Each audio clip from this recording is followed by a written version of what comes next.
Is your Toyota Sienna refusing to connect to Apple CarPlay, leaving you without your maps and music? Studies show that 80% of infotainment connectivity issues are actually caused by simple cable faults or software handshakes. Let us break down the troubleshooting process step by step.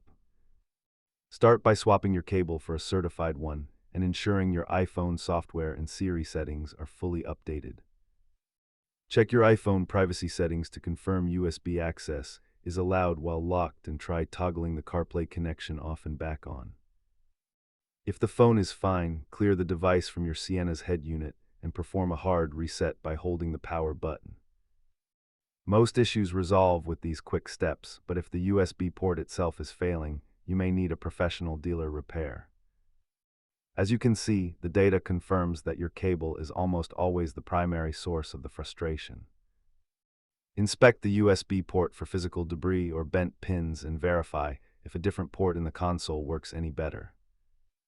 Keep a high-quality MFI certified cable and a can of compressed air handy for keeping your connection ports clean and effective. Remember, tech is great until it loses connection, but usually a simple cable swap is the ultimate solution. If these steps helped get your CarPlay running again, like and subscribe for more Toyota Sienna troubleshooting guides.